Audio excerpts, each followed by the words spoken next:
میں نے رکشہ لیا، اپنے گھر چلی گئی۔ مجھے رات کے اس پہر روتے ہوئے دیکھ کر میرے ماں باپ پریشان ہو گئے۔ میرا بھائی مجھ سے وجہ پوچھنے لگا۔ میں نے اپنے بھائی کے ساتھ لگ کر پھوٹ پھوٹ کر رونے لگی۔ میں نے کہا مجھے اسد نے طلاق دی تھی۔ یہ خبر سن کر میرے گھر والوں پر قیامت بن کر ٹوٹ گئی۔ بہت لڑائی جھگڑا ہوا اسد کے ساتھ میرے بھائی کا۔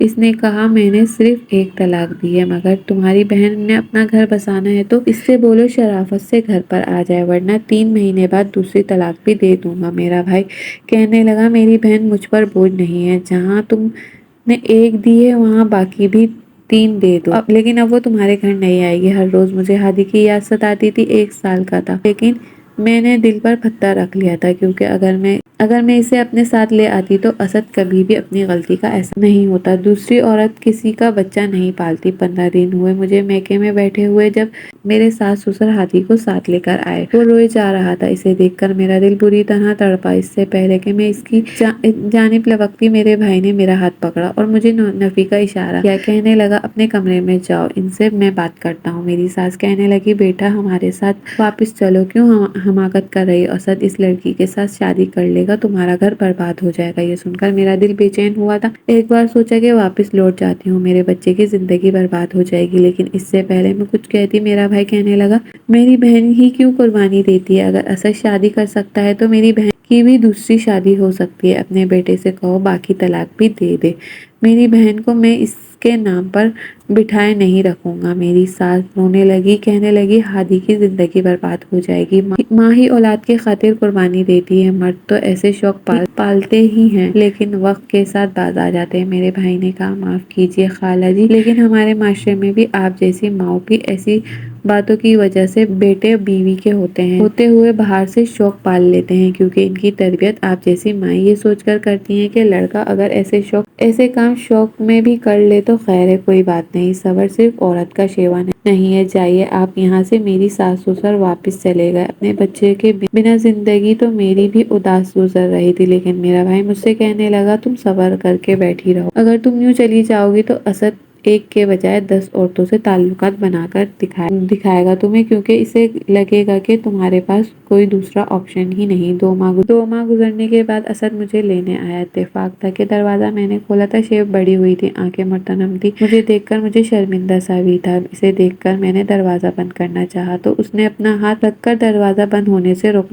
کر کہنے لگا خدا کے لیے میری ایک بار بات سن لو، اپنا فون تک تو تم نہیں اٹھا رہی ہو، وہ بھائی بھی کو پکڑا کر رکھا ہے۔ پچھلے 15 دن سے تم سے بات کرنا چاہ رہا ہوں، لیکن تمہارا وہ بھائی دروازہ کھولو، مجھ سے یہ بات کرنی ہے۔ وہ دروازے کو دھکیل کر اندر آ چکا تھا۔ شور کی آواز سن کر میرا بھائی اور میرے والدین بھی اپنے کمرے سے باہر آ گئے۔ دروازے پر اسد کو دیکھ کر میرا بھائی کہنے لگا تم یہاں پر کیا کر رہے ہو؟ وہ کہنے لگا اپنی بیوی کو لینے آؤ۔ یہ سن کر میرا بھائی غصے سے پنکار اٹھ کر بولا، کہنے لگا وہ بیوی جسے رات کو طلاق دے کر تم نے گھر سے نکال دیا تھا؟ اسد کہنے لگا ایک طلاق دی تھی، رجوع کی گنجائش ہے میرے پاس، مجھے میری سے بات کرنی ہے، اس لیے میرے بغیر میں یہاں سے نہیں جاؤں گا۔ میرا بھائی مجھ سے کہنے لگا تم کمرے میں جاؤ۔ میں کمرے میں جانے لگی، لیکن اسد کی اگلی بات سن کر میرے قدم وہیں جمے تھے۔ ہادی بہت بیمار ہے، ہاسپٹل میں ایڈمٹ ہے، میرا بچہ مر جائے گا، خدا کے لیے میرے ساتھ چلو۔ یہ سننا تھا کہ میں تڑپ کر پلٹی اور میں نے کہا کیا ہوا میرے بچے کو؟ اسد کی آنکھوں سے آنسو بہ رہے تھے۔ کہنے لگا جب سے تم گئی ہو بخار نہیں اتر رہا تھا، اس کا بہت کمزور ہو گیا، میں فوراً اس کے ساتھ چلی گئی۔ 3 دن میں نے بیٹے کے پاس ہاسپٹل میں رہی۔ مجھے دیکھ کر اس کے چہرے پر مسکراہٹ آئی تھی۔ بے اختیار میں نے اسے گود بھر کر سینے سے لگایا تھا، مما کہہ رہا تھا۔ میں نے اسے بے تحاشا چومنے لگی، رونے لگی۔ 3 دن میں اس کی طبیعت کافی بہتر ہو گئی تھی۔ اسے ہاسپٹل سے چھٹی ہوئی تو اسد مجھے گھر لے گیا تھا۔ میرے ساس سسر بھی خوش ہو گئے۔ رات کو ہادی کے سونے کے بعد اسد میرے پاس آ گیا، میرے سامنے ہاتھ جوڑ کر معافی مانگنے لگا، مجھے معاف کر دو، مجھے سمجھ آ گئی کہ بیوی ہی ہوتی ہے، ہر دوسرے لڑکے سے دوستی کرنے والی لڑکیاں کبھی گھر نہیں بساتی، صرف پیسہ اور عیاشی ہی عزیز ہوتی ہے۔ میرا تم سے وعدہ ہے میں آئندہ کبھی تمہارے ساتھ بے ایمانی نہیں کروں گا۔ میں نے کہا میں صرف اپنے بیٹے کے لیے واپس آئی ہوں، اسد آپ کے لیے نہیں۔ میری یہ بات سن کر وہ بے چین سا ہوا، کہنے لگا میں جانتا ہوں تم مجھ سے ناراض ہو، تمہیں ہونا چاہیے، لیکن مجھے ہر حال میں تمہارے ساتھ رجوع کرنا ہے۔ 3 مہینے ہونے میں چند دن بچے ہیں، پلیز انکار مت کرو۔ پہلی طلاق کو 3 ماہ ہونے والے تھے۔ اسد کو اسی بات سے بے چینی تھی۔ میں نے اسے انکار نہیں کیا، لیکن میرے دل میں اس کے لیے اب وہ محبت نہیں رہی تھی جو پہلے کبھی ہوتی تھی۔ وہ میرا پہلے سے بھی زیادہ خیال رکھتا تھا، لیکن بدلے میں اسے وہ پیار نہیں دے سکتی تھی جس کی وجہ سے وہ مجھ سے امید لگایا ہوا تھا۔ میاں بیوی کا رشتہ ایسا ہی ہوتا ہے، کسی شیشے کی مانند۔ ایک بار درار آ جائے تو وہ کبھی پہلے جیسی مضبوطی نہیں رہتی۔ میری خاموشی اسد کو کھٹکنے لگی۔ بار بار کہتا، تم پہلے جیسی نہیں ہو، لیکن میں اسے جواب نہیں دیتی۔ مرد کیوں یہ سمجھتا ہے کہ وہ جو کچھ بھی کر لے بیوی کو اسے ہمیشہ معاف کر پہلی جیسی محبت دیتی رہے گی؟ ایسا نہیں ہوتا۔ میں نے اس کے گھر کو بسانے کی خاطر اپنی نیند، اپنا چین، اپنی خوبصورتی تک کو پشے پش ڈال دیا تھا۔ اس نے بے وفائی دینے کے بجائے ایک طلاق دے دی تھی۔ ہوش جب آیا جب اس لڑکی نے اس سے شادی کرنے سے انکار کر دیا۔ پھر مجھ سے پہلی جیسی محبت کی امید کیوں رکھتا ہے؟ آپ بتائیں، کیا عورت یہ سب ہونے کے بعد بھی ایسا سب کچھ کر سکتی ہے؟ اگر آپ کو آج کی ویڈیو اچھی لگی ہو تو ویڈیو کو لائک کریں، کمنٹ کریں، شیئر کریں اور چینل کو سبسکرائب کرنا نہ بھولیں۔ شکریہ۔